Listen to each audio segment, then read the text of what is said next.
Louvado seja nosso Senhor Jesus Cristo, para sempre seja louvado. Salve Maria, Mãe da Misericórdia.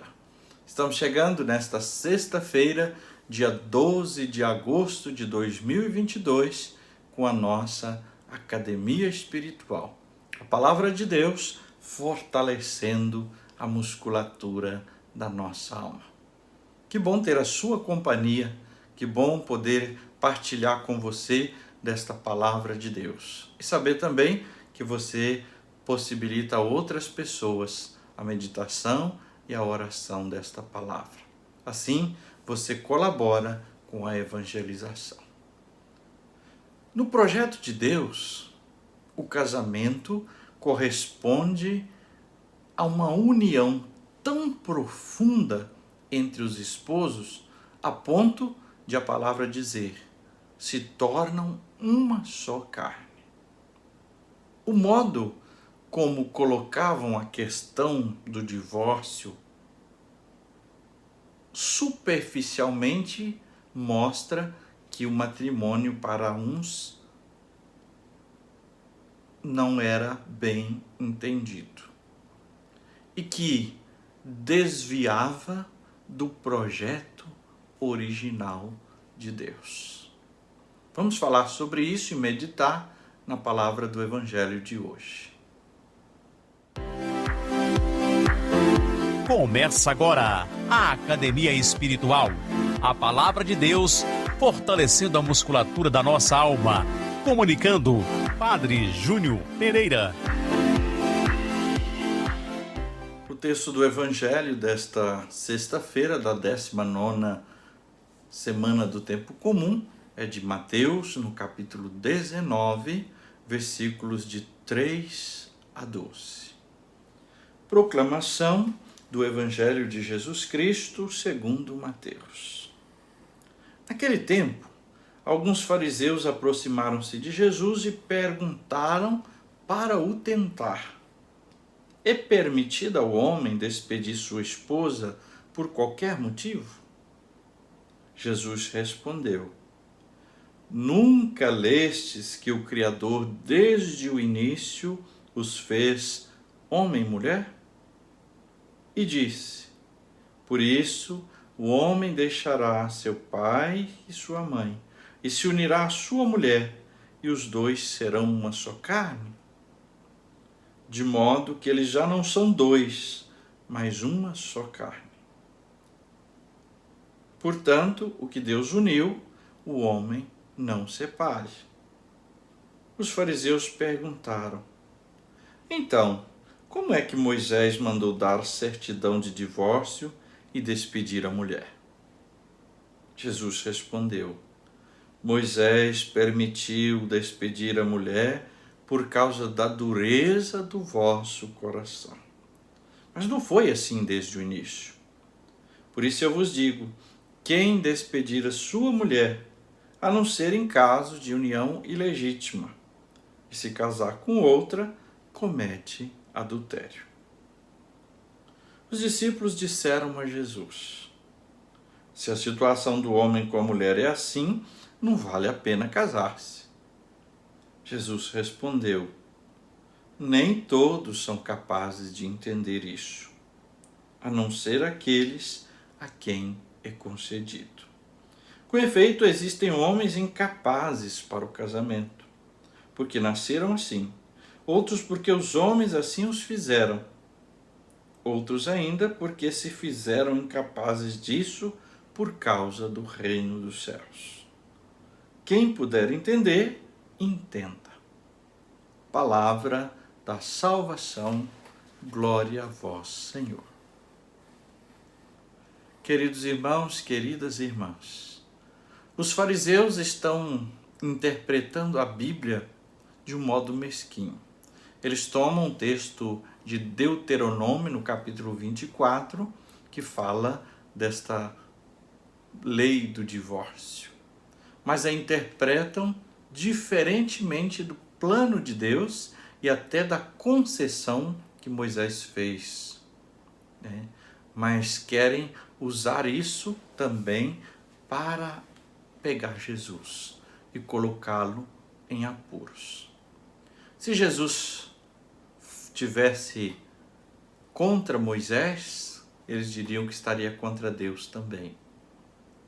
Se Jesus ficasse de outro lado, ele estaria provocando a ira de Herodes e seria para eles favorável, porque João Batista já tinha falado com Herodes sobre a questão do adultério. Então, quem sabe Herodes não aproveitava e mandava matar Jesus, e para ele estaria tudo resolvido. Pois bem, Nosso Senhor, para responder a questão, volta às origens, lá no livro do Gênesis.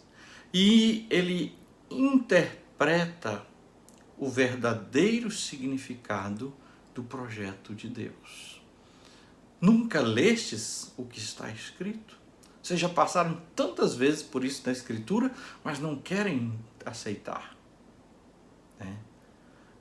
O matrimônio estabelece uma profundidade de comunhão. É isso que Jesus vai dizer. Desde o início, no projeto do Pai, o matrimônio estabelece uma profundidade de comunhão. Mas os fariseus aqui, nesse caso, eles estão muito mais interessados na concessão do que na instituição. Às vezes, muitas pessoas também pouco valor ao matrimônio, mas soluções para fazer dele de qualquer maneira. Jesus defende a sacralidade do matrimônio e a sua indissolubilidade. O que Deus uniu, o homem não separe. O casamento entre um homem e uma mulher provoca uma união que nada a não ser a morte pode separar. E Jesus reafirma isso. E a partir dessa reafirmação de Jesus, que a igreja vai sempre viver. O matrimônio é indissolúvel. Agora, nós sabemos, existe uma questão pastoral. E é a partir deste versículo 9 do capítulo 19 que nós acabamos de ler, que a igreja faz a interpretação. O versículo 9 diz assim: quem despedir sua mulher, a não ser em caso de união ilegítima, em outras traduções, a não ser em caso de casamento inválido, comete adultério. Então aí que entra a questão da igreja em analisar a nulidade de um matrimônio. E preciso reforçar isso. A palavra é declaração de nulidade, não é anulação. Matrimônio nenhum pode ser anulado se de fato ele foi verdadeiro e válido. Mas muitos matrimônios foram celebrados, mas na raiz não houve de fato um vínculo. Por isso a igreja faz um processo profundo, exigente, para perceber se ali na raiz faltou ou algo impediu que esse vínculo acontecesse.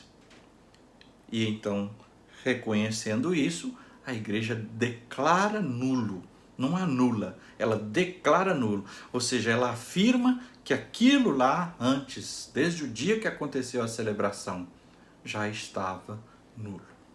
Muitos casos existem, muitas possibilidades existem, mas precisamos ter claro que o matrimônio como projeto de Deus entre homem e mulher é indissolúvel.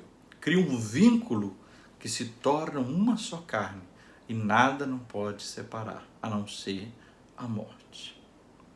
Depois Jesus mesmo vai tentar explicar isso, embora o texto é um pouco difícil, mas ele vai dizer, né? Olha, preciso compreender isso, nem todos são capazes de compreender o valor e o sentido do matrimônio e, sobretudo, a vocação para o matrimônio. Nem todo mundo tem vocação para o matrimônio. Tem gente que casa no matrimônio, que faz um matrimônio, obrigado. Tem gente que casa imaturo. Tem gente que se casa com interesse somente na vivência da sexualidade e etc. Mas não há de fato vocação. Algumas situações a pessoa tem até vocação ao matrimônio, mas aquele matrimônio realizado também não estava nas condições legais. E aí por isso a igreja pode declarar nulo. Mas há casos que pessoas não têm vocação, pessoas foram feitas incapacitadas para isso, e outras escolhem não viver o matrimônio por causa do reino de Deus. É o que Jesus está dizendo. Então, no fundo, é que isso vai na linha da compreensão do chamado de Deus, da vocação. E agora, a nossa segunda parte da academia espiritual, vamos rezar essa palavra que já refletimos. Coloque-se na presença de Deus, é o primeiro passo desta nossa academia.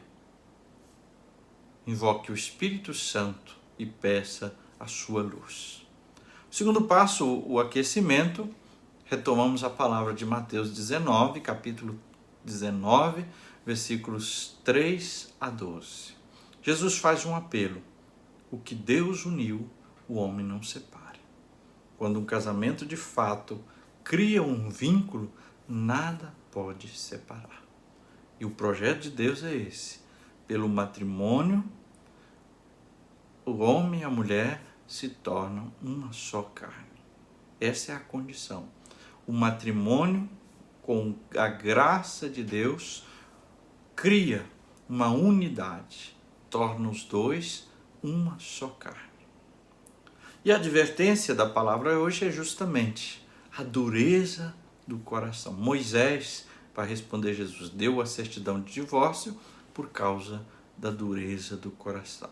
Mas não é esse o projeto de Deus. Então, o projeto de Deus é a unidade, é a comunhão de vida. Terceiro passo, uma breve oração. É o treinamento.